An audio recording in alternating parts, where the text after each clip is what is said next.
কি কি মাছ আছে গো? কি কি মাছ আছে? বরলি আছে। বড়লি দেখি দেখি দেখি দেখি দেখি। আরে বাপ রে, কত করে ঠিক করে বলো এটা? বললি কাপ আপনার দাম 150 টাকা পানি। যা এই যে আরে আরে আরে শোনো, 400 টাকা করে কিলো দেবো, দিলে পুরোটা দিয়ে যাও। আচ্ছা, বড়লি ছাড়া আর কি আছে? বরলি ছাড়া কমপ্লিট আছে, পমফ্রেট আছে। আর সাইজগুলো কি পমফ্রেটের? তোলো তো একটা। Medium size. ওর বিক্রি যেগুলো হয় না দর, ওইগুলো নেয় না না না, আমি এটা ছোট সাইজই। হ্যাঁ এটা মিডিয়াম সাইজ। medium না, ওটা ছোট। চিংড়িটা দিলে দিয়ে দে। 300 আর আর কি আছে? পাবদা আছে, বরলি আছে, কাতল ওইটুকু আছে, আর চিংড়ি আছে। ও চিংড়ি। চিংড়িটা দিয়ে দাও। বড়লিটা দাও না গো ঠিকঠাক রেটে। বড়িটা ভালো আছে বেশ। বরলিটা ভালো আছে দেখে তো বললাম আপনাকে। ভালো আছে, সবটা দিয়ে দাও। ওই 400 টাকা করে দেবো। কিনতে পারি না কাকু, সত্যি 530 টাকা। তুই এসে দেখ, এই যে সেটা দেখ। আমি দিয়ে দিচ্ছি, ওইটা দিয়ে দিচ্ছি আমি। ওইটা দিয়ে দে। ওই কাটি দিবেন, এমনি দেবো। কেটে দিতে হবে। ছায়া বস, ছায়া বস। এইখানে বস না, এইখানে বস না। এখানে ছায়া আছে, আচ্ছা ওখানেই বস। ছায়া রোদ দুটো মিলে আছে। ঠিক আছে। আগে আমাদের সামনে মাছ কাটা হতো, কিন্তু ওটাতে বাড়ি নর্দমাটা অনেকটা দূরে, অনেক বেশি হয়রানি হয়ে যেত। ওরা চলে যাওয়ার পরে জায়গাটাকে ধুয়ে দেওয়াটা, যার ফলে এখন শুধু একটা তালা খোলার অপেক্ষা। বাগানের দিকে তালা টালপনা দিয়ে খুলে দেয়, ওইখানে মাছ কাটে, যার ফলে ধুয়ে দেওয়াটা খুব সহজ হয়, যেহেতু নর্দমাটা সংলগ্ন। নমস্কার বন্ধুরা, নতুন ব্লগে আপনাদের সবাইকে স্বাগত জানাই। আশা করছি ভালো আছেন সবাই, যে যেখানে আছেন। শিলিগুড়ি শহরে আজকে প্রচণ্ড গরম, চাঁদি ফাটা রোদ্দুর, একেবারে এমন চমৎকার আকাশ শিলিগুড়ি শহরে যেন অনেকদিন দেখা যায়নি। তবে এখন আবার একটু একটু মেঘ এসে গেল।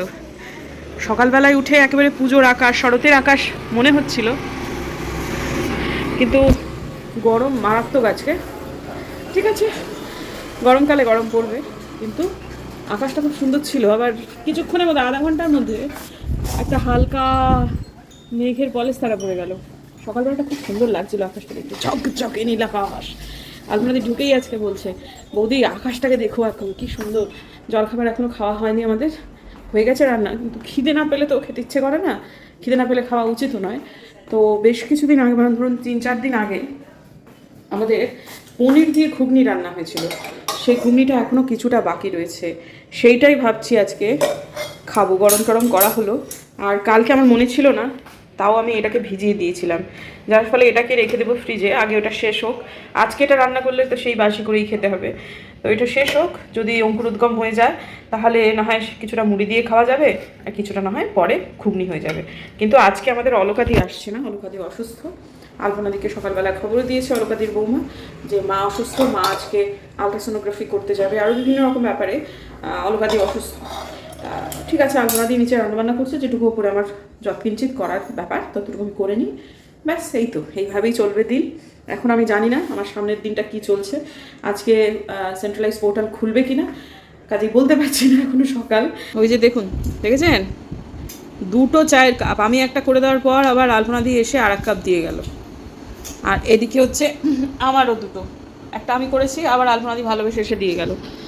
হ্যাঁ রে বুড়ি, আমরা কি চা খেতে খেতে চায়ের একটা পুকুর হবে, তাতে কি মাছ ছাড়া যায় বলতো? রঙিন মাছ ছাড়বো? তাহলে চায়ের ব্যাপারে আজকে দাদু বরুলি মাছ নিয়েছে, ওই বরুলি মাছগুলোকেই পেটে চাষ করবো। তাড়াতাড়ি করে চাটা খেয়ে নিত, মাছগুলো বোধহয় এখনো কয়েকটা বেঁচে আছে। হ্যাঁ, এত চা, মানে সকাল থেকে উঠে 4-5 কাপ চা, কাপগুলো সাইজ দেখেছেন কি বড় বড়। আজকে আবার এই গোপালের আসন একদম নয়নতারা ফুল দিয়ে সেজে রয়েছে। এটার কারণ এই জন্যই যে ফুলগুলো হয়ে হয়ে নিচে খসে খসে পড়ে যাচ্ছে। সকালবেলায় মামুনি এসে সেগুলোকে সব ওই ঝাঁট দিয়ে ফেলে দিচ্ছে, ঝাঁটা লাগছে, খারাপ লাগছিল। তাই জন্য আমি আজকে আলপনাদিকে বারণ করলাম যে এত ফুল আমার উপরে হয়ে রয়েছে, আজকে তুমি নিচের থেকে ফুল আমায় দিও না। ওপরে এটা আমি গোপাল সেবাটা আমি নয়নতারা দিয়ে করব, নিচের পুজোটা সেটা আমি বাগানের ফুল দিয়ে করব। আর বাগানে যেহেতু আর একটা মানে ভীমরুলের চাকের সন্ধান পাওয়া গিয়েছে, সেই আলপনাদি ওই দিকটায় কম যাচ্ছে, এই দিকটা থেকে সবটুকুই করে নিতে পারছে আর কি। তা ফুল ওই দিকটাতে একটা 3-4টে হাজারি জবার গাছ আছে, যার ফলে ফুল একটু কম হচ্ছে, আমার বারান্দা দিয়ে হয়ে যাচ্ছে। তবে এমনও হচ্ছে না যে আমাদের পুজোটা হবে না, তা না, সেটা হয়ে যাচ্ছে। তো যাই হোক, এখন আপাতত গোপালকে খেতে দিলাম, তাকে খেতে দিই এবং আমি এবার বেরোই। আর সবথেকে বড় কথা বন্ধু, এত গরম, মানে সেদ্ধ হয়ে যাওয়ার মতো গরম, ঠাকুরের নাম করতে পারছি না, এত আগুন জ্বলে। সুতরাং ফ্যান চালানো যায় না, মানে একবারে ধুয়ে যাচ্ছি, মানে মিনিটের মধ্যে ধুয়ে যাচ্ছে। আর মা বললেন দিনহাটা তো সেই গরম, আর মার খুব কষ্টও হচ্ছে। আমার রেডিওতে রেকর্ডিং এসেছে, পরশু দিনে আমার রেকর্ডিং আছে, সেটার জন্য গানগুলো নিয়ে বসতে হবে, ঠান্ডা মাথায় নির্বাচন করতে হবে। কালকেই ফোন করে জানানোর আগে তো ওটা চিঠি আসতো, এখন ওরা ফোনে ফোনে জানিয়ে দেয়, আর আমাকে তো ফোনে জানিয়ে দেবে, কারণ আমার এখান থেকে এইটুকু। তো ঠিক আছে, জানিয়ে দিয়েছে পরশু দিনে অনুষ্ঠান। আজকে বসে মোটামুটি একটা করেছি, কালকে রাত্রে বসেছিলাম একটুখানি করেছি, কিন্তু তাও বোধ হয় একটা দুটো গান একটু চেঞ্জ করলেও করতে হতে পারে। সে ফাইনাল ইয়েটা আর কি, গানের লিস্টটা আজকে বানিয়ে নেব। সুপ্রভাত বন্ধুরা, আপনাদের সাথে শেষ যখন কথা হলো তার ঠিক 22 ঘন্টা পরে আবার আমি ক্যামেরার সামনে এলাম। মধ্যবর্তী 22 ঘন্টা আমার ব্লগের সম্পূর্ণ প্রতিকূল একটা আবহাওয়া ছিল, সব মিলিয়ে মিশে। প্রথম কথা হচ্ছে সেন্ট্রালাইজ পোর্টাল কালকেও খোলেনি, আর দ্বিতীয়ত হচ্ছে যে আমি আপনাদের সাথে যখন কথা বললাম, কথা বলে ঘরে গিয়ে আমি একটু খাতাগুলো নিয়ে বসেছিলাম যে গানগুলো একটু ঠিক করি, মানে পরিবর্তন করি। তো সেটা কাজটা সম্পূর্ণ হয় না, তার আগেই বোধিসত্ত্ববাবু ফোন করেন, আমাকে একটা জায়গায় যেতে হয়, একটা এমার্জেন্সি তৈরি হয়, উনি সেখানেই সরাসরি পৌঁছে যান এবং আমি ওখান থেকে যাই।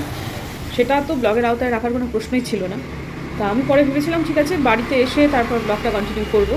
ফিরতে ফিরতে যখন বিকেল হয়ে যায়, বিকেলে হয়ে যাওয়ার পর বাড়ি এসে দেখছি আমার শ্বশুরমশাইয়ের বহু পুরনো পরিচিত একটি দম্পতি, তারা এই মুহূর্তে দেশের বাইরে থাকেন, তারা এসেছেন, কাকু কাকিমা এসেছেন। আমরা খুব আনন্দময় সময় কাটাই, অনেকক্ষণ, খুব পজিটিভ ভাইব উনি সব সময় দিয়ে থাকেন, কাকু কাকিমা দুজনেই, মানে ওনারা দিয়ে থাকেন। সেই জন্য পারিবারিক সময় তথা বন্ধু বৎসল মানুষ আমার শ্বশুরমশাই, সামাজিক মানুষ, যার ফলে আমাদের ওই সময়টা আমরা খুব ভালো কেটেছে। তবে কাকু সাথে আমরা ওইটা আর বলতে পারিনি যে কাকু আপনাকে ব্লগে নেওয়া যাবে। আমাদের মনে হয়েছিল, আমার কেউ আমাকে বারণ করেনি, কিন্তু কিছু কিছু মুহূর্ত একটু ব্যক্তিগত রাখাটা আমার মনে হয় প্রয়োজন। তারপর যখন রাত্রেবেলায় এলাম তখন আমি নিরবিচ্ছিন্নভাবে শুধুমাত্র আমার গানগুলোকে নিয়েই বসেছিলাম, যার ফলে আর ব্লগটা সেরকমভাবে হয়নি। আর এমনিতেও কাকিমারা গেছেন রাতের খাবার খেয়ে প্রায় 8:30 পৌনে 9টার সময়। আলপনা দিয়ে মানে কালকে ওদের খেতে দিয়ে ওদের খাওয়া হয়ে গেছে, থালাটা তুলে নিয়ে আলপনা দিয়ে সিঙ্কে নামিয়ে রেখে আলপনা দিয়ে বেরিয়ে গেছে, মানে ওরাও বেরিয়েছে, আলপনা দিয়েও বেরিয়ে গেছে ওই আর কি। তারপর রান্নাঘর ক্লিন করে এসে ওপরে আমি যখন আমার গান ফানগুলো নিয়ে বসলাম, তখন আর আমার মনে হয়নি যে আমি একটা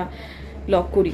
আর সত্যি কথা বন্ধু, ধারাবাহিকতার কোনো ব্যাঘাত ঘটবে না, কারণ আমার কাছে অলরেডি একটা ব্যাকআপ ব্লগ আছে, আর সেটা যদি নাও থাকতো তাহলেও কালকের দিনটায় হয়তো বা আমি ব্লগ করতে পারতাম না। তো ঠিক আছে, হয়নি তো কী হয়েছে, আজকে তো আবার সেই একই ব্লগের পুনরাবৃত্তি হচ্ছে, হতেই পারে এক আধ দিনের এরকম মানুষের। এখনও গানগুলোকে নিয়েই বসে আছি, ওই যে গানের খাতা নিয়ে এখনও গানগুলোকে নিয়েই বসে আছি। হঠাৎ করে প্রোগ্রামটা এসছে তো, আর আমার গানের একটু স্টকও এবার বাড়াতে হবে, আমার মনে হচ্ছে যা ফাইনাল করে ফেলেছি, কিন্তু রিপিট যাতে না হয়ে যায় সেই ব্যবস্থাটা করতে হবে, একটু স্টক বাড়াতে হবে। মাকে আগের বারও বলেছিলাম, মা একটু ভাওয়াইয়া গান শিখতে হবে নতুন কয়েকটা, বুঝলে তো। আর এখন কি ভালো ভালো নতুন নতুন সব গান হয়েছে, মানে নতুন লোকেরা নতুন গান লিখছেন। আমরা তো ওই ট্রেডিশনাল গানগুলোকেই করে থাকি, যেগুলো সেটা সংখ্যাও প্রচুর, কিন্তু কি ভালো ভালো নতুন নতুন লোকেরা গান লিখছে, অল্প বয়সী সব মানুষেরা, ভালো লাগে দেখলে এগুলো। তো দিনহাটায় গেলে ওটা ভালো শেখা যাবে, এটাও ঠিক কথা। তবে শিলিগুড়িতেও নেই অপশান তা না, প্রচুর আছে, কিন্তু মাকে বললেই মা বলে আয় দিনহাটায় আয়, ওই একজন কে ভালো গান করে তার কাছ থেকে শিখে যা, ওই একজনকে আর কে করে তার কাছ থেকে শিখে যা, এরকমই বলে আর কি। তো চলুন আপাতত গানটাকে একটু ভালো করে ঝাড়াই বাছাই করে নিই, তার আগে আজকের দিনে যে ব্লগটা যাবে, মানে টাইটেল থাম্বনেল দিয়ে নিই। এখন তো পাবলিক করবার টাইম আসেনি, কিন্তু যাই হোক বাকিটা করে নিই। একটা গান আপনাদের শোনাই, হ্যাঁ, অল্প, বেশিটা নয়, আবার ইউটিউবের যে কপিরাইটের সমস্যা হয়, খুব ইচ্ছা করে গান শোনাতে পারি না, একটা কিছুটা শোনাবো, আশা করছি এই গানে কপিরাইট আসবে না। কেনে হেরা দেবী রসমন ও তোর কানাইয়াই বাজাহে বাসি, কেনে হেরা দেবী রসমন ও তোর কানাইয়াই বাজাহে বাসি, ওরে মুই গেলুং যমুনার জলে হাটায়ু সাহা মাটি, ওরে মুই গেলুম যমুনার জলে হাটায়ু সাহা মাটি, ওরে ছিঁড়িলে কোমর গালার আর ওই না ভাঙিলে কলসি, কেনে হেরা দে বিরসমন ও তোর কানাইয়াই বাজাহে বাসি। উচ্চারণটা একটু খেয়াল করবেন, রাধে না রাধে, হ্যাঁ, কারণ এক একটা লোকগীতিতে তো সব মিলিয়ে মিশেই হয়। ভাওয়াইয়া গানে তো গলা ভাঙার যেটা ব্যাপার, আর একটা গান আছে, মানে গানগুলো গাইতে এত ভাল লাগে, কিন্তু ওই যে সমস্যা হয়ে যায় মাঝে মাঝে। কি দেখিবার আসিলেন বন্ধু মোর এই অসময়, চাল ডাল থাকিলে ঘরত রাঁধি খোয়ানো হয়। কি দেখিবার আসিলেন বন্ধু মোর এই অসময়। একদম জ্বলন্ত সমাজ চিত্র বন্ধু মেয়েদের অবস্থা।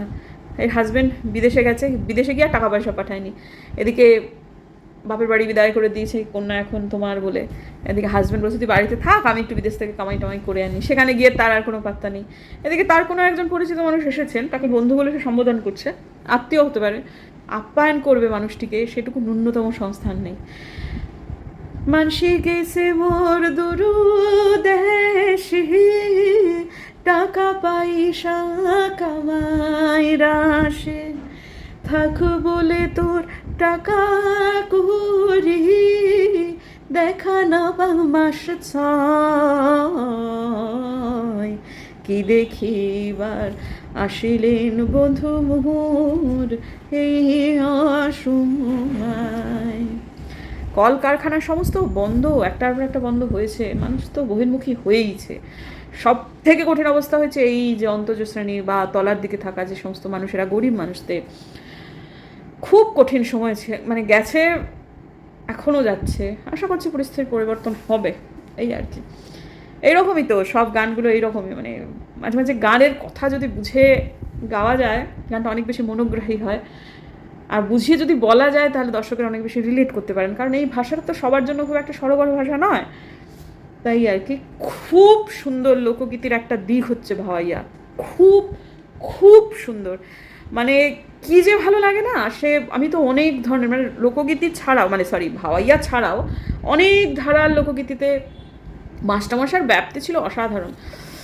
আর বাংলাদেশের লোকগীতি বন্ধু, মানে এত ধনী একটা দেশ সংস্কৃতিতে, মানে কিভাবে যে নিজেদের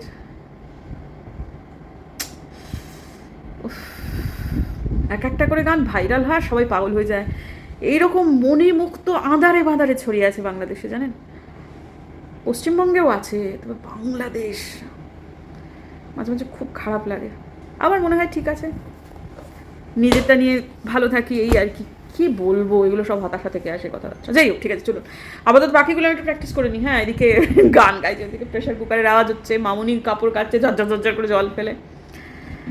গানগুলো করে নিই। এই যে আমাদের করে দিল অলকাদি, সেটা হচ্ছে 3টে ডিমের ভাজা, জলখাবার এটাই থাকবে, অনেকক্ষণ পেটটা ভরা থাকে। প্রোটিন খেলে সাধারণত পেটটা অনেকক্ষণ ভরা থাকে। পশলা বৃষ্টি হয়ে গেল, আবার বৃষ্টি নামতে পারে। এখন শুকনো, তাও ভদ্রলোক মাথায় ছাতা দিয়ে যাচ্ছেন। শিব মাহমুদের গান আমার না খুব ভাল লাগে বন্ধুরা, জানেন তো, খুব খুব খুব ভাল লাগে। এখন তো হালের একটা সময়ের গান খুব পপুলার হয়েছে। দেখা না দিলে বন্ধু কথা কইও না, 12 মাসে 12 ফুল রে, তার ভেতরে গিয়ে করি, 12 মাসে 12 ফুল রে ফুইটা থাকে ডালে, এই পন্থে আইসে নাগর পড়তে সন্ধ্যাকালে, কোন বা দেশে থাকে ভোমরা, কোন বাগানে বসে, কোন বা ফুলের মধু খাইতে ওইরা ওইরা আসে, দেখিতে সোনার নাগর গো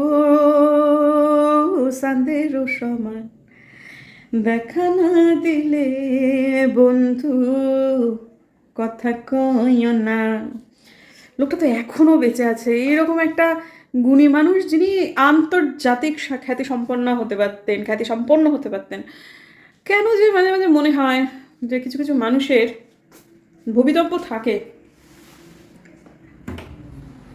সত্যি, মানে হাশিম মাহমুদের গান এত অ্যাপিল করে। সহজ গান তো, সহজিয়া মানুষ, সহজ সুর, সহজ কথা, এই ধরনের মানুষের গান খুব পপুলার হওয়ার উচিত। ভদ্রলোকের কপালটা খারাপ ছিল, সত্যি কথা। এইরকম একটা মানুষকে নিয়ে তিনি যতটুকু পপুলারিটি পেয়েছেন তার থেকে বহু বহু বহু পপুলারিটি তিনি পেতেই পারতেন। জানি না বন্ধু, মাঝে মাঝে খুব কষ্ট হয়। এটা তো সমক্ষে এলো, মানে বহির্বিশ্বের সমক্ষে এলো, এই তো সাদা সাদা কালা কালা, ওই গানটার পর থেকে হতে পারতো অনেক কিছু আর কি, এখনও হতে পারে। এখন মানে আমি ভদ্রলোকের গান যখনই মানে কোনো একটা মানে হাসিম মাহমুদ আমার কাছে না মানে খুব বেশি টাইপ করা যে সমস্ত জিনিস আমার ফোন ঘাটলে আপনারা পাবেন তাদের মধ্যে অন্যতম একটা যে হাসিম মাহমুদ, লোকটার ইয়েটা না বুঝতে পারি, আমার মাস্টার মশাইয়ের মতো, মানে গান হলে এই মুখে আমরা চওড়া হাসি। আর যখন এই সমস্ত গান টান এইসব মানে আমার কথা খুব মনে পড়ে বন্ধু, জানেন, খুব মনে পড়ে। হতে পারে ভদ্রমহিলা ওই সমস্ত কাণ্ড করে গেছেন বটে, কিন্তু ভুলতে তো কখনোই আমি পারবো না। যখনই আমি গান গাইতাম ধরপর ধরপর ধরপর করে যে অবস্থা আছে সেই অবস্থা, ভূতি গান করো, কি দরদি গলা, কি সব কিছু ছিল। কত মানুষ এইভাবে হারিয়ে যায়, হয়তো তার কপালে থাকে না যে তিনি একটা ফেম পাবেন বা সেগুলো কিছু। ছোটোবেলা থেকে মিনামাসিকে গান শেখালে মিনামাসি খুব ভালো গাইতে পারতো, কিন্তু খুব ভালো গলা ছিল, কিন্তু এই ভালোবাসেন গাইতে। তারপরে যে সবাই এমন আওয়াজ দেওয়া শুরু করলো, এই তো হয় এদের এখানে। আমার ওখানে গানটা গাইতো, মন থেকেই গাইতো। বলেছিল আমাকে যে তুমি তো ভিডিও করো, আমার একটা গান ভিডিও করো না। বুঝতে পারেননি ভদ্রমহিলা যে তাকে এত ট্রোলিংয়ের শিকার হতে হবে, এবং ট্রোলিংটা আমার অনলাইনে কেউ করেনি, করেছেন তার আশপাশের লোকেরা। কি গো গান করো, কি গো বায়না দেবো নাকি, কি গো বিয়ে বাড়িতে গাইবা নাকি, এইসব কথাও শুনেছেন। স্বাভাবিক তিনি আর গাইতে চাইতেন না। তারপর শেষটা একটা সময় গিয়ে তার মনে হলো তার গান গাওয়াটা ভীষণ অপরাধ হয়ে গেছে। মানে ভেতরে ভেতরে ঘুনে ঘুনে এত নোংরা হয়ে আছে না সমাজে, সেগুলো থেকে আর বেরোনো যায় না। আর মানুষটা বুদ্ধিমতীও ছিলেন, সত্যি কথা বুঝতে পেরেছিলেন এই বয়সে আর গান দিয়ে বিশেষ কিছু হবে না, তাই জন্য যেটা আছে সেটা নিয়েই চলি। দেখুন এখানে তো ওরও বাড়ি ছিল, এরা কেউ বাইরের জায়গার কথা ভাবেনি। মিনামাসি ঠিক ভাবে শোনা অনেকটা দূর হয়, কিন্তু বাড়ি কিন্তু ঠিক একটা করে নিয়েছে। জানতেন যে রেলের জায়গা আজ নয় কাল নয় পরশু ভেঙে দেবেই, ঠিক নিজের মাথা গোজার জায়গা কিন্তু করে নিয়েছে। এখানেটাও আছে, সেটা হয়তো ভাঙা যাবে, কিন্তু অন্তত বেঘর তো হতে হবে না। তার মাথার উপর ছাদ অলরেডি আছে, এবং সেখানে থেকে তিনি অভ্যস্ত হয়ে গেছেন অনেক দূরে। যাই হোক, কয়েকদিন আগে মামুনির সঙ্গে দেখা হয়েছিল নাকি, মামুনি বললো আমাকে এসে যে মামি পা ফুলে ধোল হয়ে গেছে। কিন্তু বন্ধু, কিছু কিছু মানুষের স্থান একটা সময় অবধিই থাকে, তারপরে আর নয়। এই গানের প্রসঙ্গ আসলে আমার এই ধরনের কথাগুলো মনে পড়ে আর কি। চলুন আপাতত দেখা হচ্ছে বরং কালকে একটা নতুন ব্লগে। বন্ধুরা, যদি আমার ভিডিও ভালো লাগে সাবস্ক্রাইব করবেন, পাশে নোটিফিকেশন বেলটাকে অন করবেন, যাতে ভিডিও দিলেই নোটিফিকেশন চলে যায় আপনাদের কাছে। দেখা হচ্ছে আগামীকাল, ততক্ষণ